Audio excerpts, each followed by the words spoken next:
Hoje é o Dia Internacional das Mulheres e pensando nisso, eu, Micaele, né, psicóloga, decidi convidar a minha amiga, doutora Laís, advogada, para bater um papo comigo sobre violência doméstica nesse Dia, né, Internacional das Mulheres, que é um dia tão importante, tão falado, tão comemorado.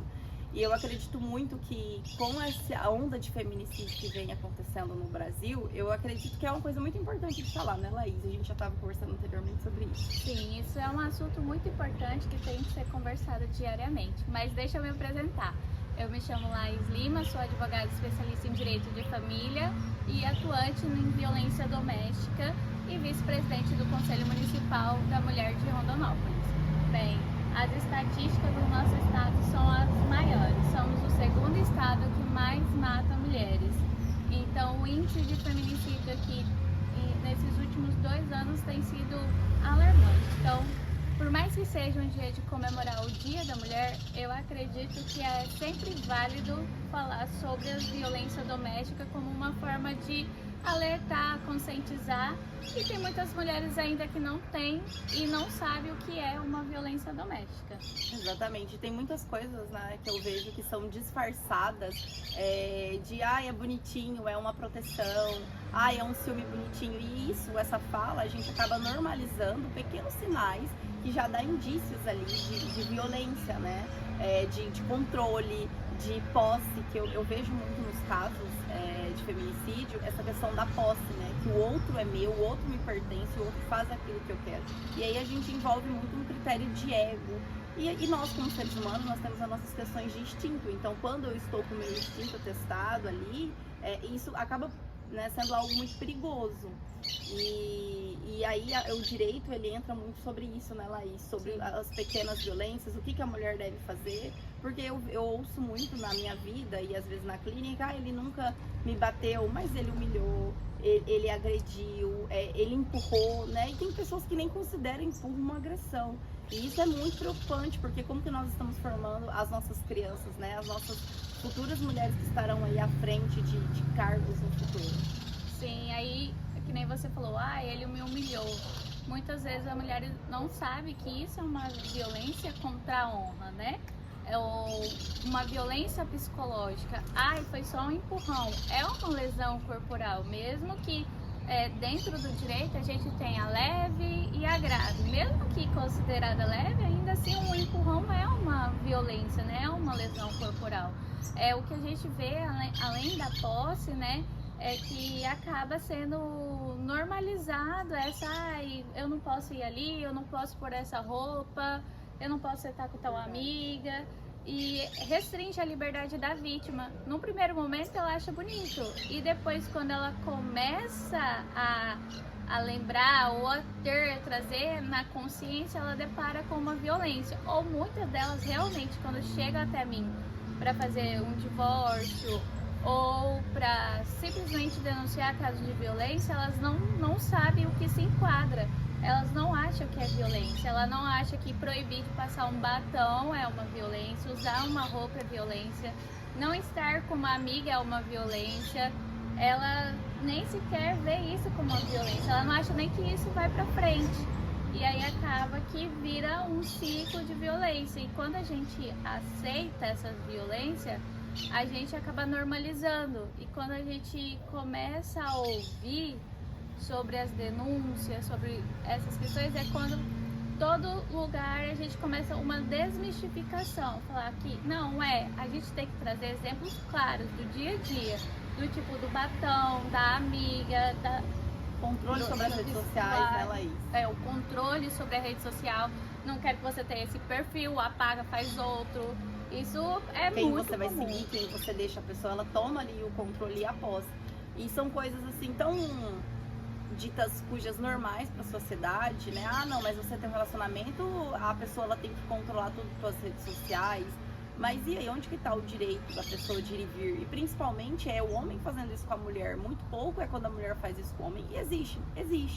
Mas hoje a gente vê essa série aí de pessoas perdendo a vida, mulheres perdendo a vida por uma falta de controle ali do companheiro. E eu acredito muito que ter saúde mental é quando você consegue controlar as tuas emoções perante um problema, como que você lida. E muitos homens ao receber um não, ao não quero mais esse relacionamento, estão lidando de forma extremamente grosseiras e agressivas. E é como a Laís disse, quando você vai ver o histórico, é uma série de violência que acontecia há muito tempo, mas é tão normalizado para a sociedade que a mulher deve aceitar as coisas. E também o que me preocupa muito, Laís, é aquela questão de que a mulher nunca acha que vai acontecer com ela. Ah, mas ele não é capaz de fazer isso, ah, mas ele não faria isso. A gente não sabe, né, o que o outro é capaz. Sim. Inclusive, as estatísticas mostram que o índice de feminicídio são de pessoas que não denunciaram, são mulheres que não tinham medida protetiva. E é claro que as medidas protetivas não é um salva-vida por 100%. Ela restringe, ela diminui ali uma agressão, ela dá um respaldo, mas não quer dizer que isso vai inibir o homem de matar. Mas a maior estatística é que mulheres que não denunciaram sofreram feminicídio. É um índice assim, de 2 a 1% de mulheres que têm medidas protetivas ou que chegaram a denunciar em algum momento que sofreu feminicídio. Então a maioria é sem denunciar, porque ou ainda acredita que a lei não funciona e assim, a lei vem mudando desde que em 2006 ela virou a Lei da Maria da Penha. Então, de 2006 para cá teve uma grande mudança, teve uma série de alteração. Então, a maioria dessas mulheres que são mortas é porque elas ainda não tiveram coragem de denunciar ou acharam, porque ouviu em algum lugar, que denunciar não ia levar a nada, ter uma medida protetiva não ia levar a nada. Mas a medida protetiva, a denúncia, ela é essencial. Ela é essencial porque ela ajuda, ela inibe-se. Aqui no nosso município, falar um pouquinho sobre o que a gente tem. A gente tem a patrulha da Maria da Penha, que visita a vítima, visita o suspeito para informar que tem uma medida protetiva e tem um contato direto com a vítima. E se precisar de 15 dias ou uma vez no mês, enquanto a medida perdurar, eles entram em contato ali para dar um respaldo com a vítima. Além disso, o botão do pânico e a Casa da Mulher, uma série de recursos, prevenções. Né?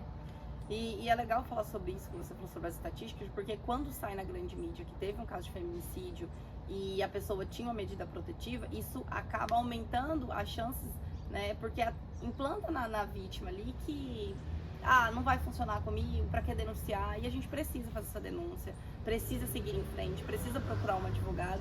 E as mulheres também precisam cuidar da sua saúde mental, porque quando nós sabemos o que nós queremos e até onde são os nossos limites, nós não entramos em qualquer relação, em relações vazias, porque eu vejo nesses casos uma questão de uma baixa estima das mulheres, que não vai encontrar outra pessoa, que aquilo é normal. Por quê? Porque eu vi a mãe normalizando a agressão, viu a avó, viu as tias, e a gente não precisa normalizar a agressão. Você não precisa passar por isso e chegar ali, né, num caso de feminicídio. Então, a cada sinal de alerta, você sinaliza o companheiro, ele permaneceu. Eu acredito que a mulher ela deve procurar um advogado para entender como que ela sai dessa relação e deve procurar um psicólogo para fortalecer o seu emocional, para que você tenha essa coragem de sair.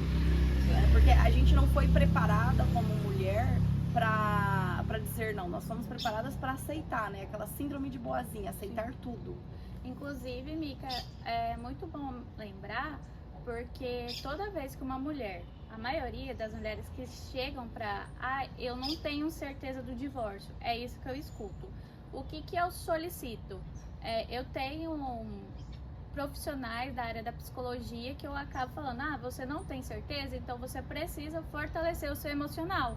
Porque ali na primeira consulta, a gente vê uma série, alguns casos, não é todos os casos de divórcio que tem séries de violência, então ela não tem certeza se é ou não uma violência, ou se é o que mexe com a autoestima dela, ou se ela vai ter força para prosseguir. Então eu indico primeiro procurar uma psicóloga para fortalecer o emocional, para que ela tenha certeza, porque principalmente quando está em uma situação de violência doméstica é muito mais difícil para sair, para ter a certeza, porque envolve outros fatores, filhos, relacionamento, era uma vida a dois. Então eu sempre indicando, porque o fortalecimento da autoestima é que dá essa liberdade dela escolher se ela vai continuar ou se ela vai finalizar um divórcio. E muitas vezes acaba se finalizando o divórcio e essas pessoas seguindo a vida. E hoje eu escuto um feedback de mulheres que fala que ela não sabia que ela dava conta de ter passado por tudo isso e conseguir seguir a vida. Nossa, hoje eu e o meu filho vivem em paz e eu não sabia que eu dava conta. E era uma mulher que sofreu violência doméstica e era provedora da casa, só que não tinha ciência que ela era a provedora da casa. Então, a partir do momento que ela teve essa ciência, tudo foi um plantar. Olha, procura um psicólogo, vamos fortalecer isso. Quando você tiver certeza, a gente entra. E quando teve a certeza, entrou. E hoje, com o divórcio já concluído, ela se vê melhor, em uma situação melhor. Legal. E é isso, né? A mulher, ela precisa ter o direito de escolher. Nós temos que escolher onde nós queremos estar, seja na nossa profissão, seja no nosso relacionamento. Nós temos sempre o direito de dizer não. Eu acho que essa é a mensagem, né, que nós deixamos aqui para esse Dia das Mulheres. E já nos segue aqui, vai ter o meu link do canal, link do Instagram, do TikTok, a mesma coisa com a doutora Laís. Peço que vocês nos sigam e acompanhem aí para mais conteúdos como esse. E compartilhe esse vídeo para quem precise.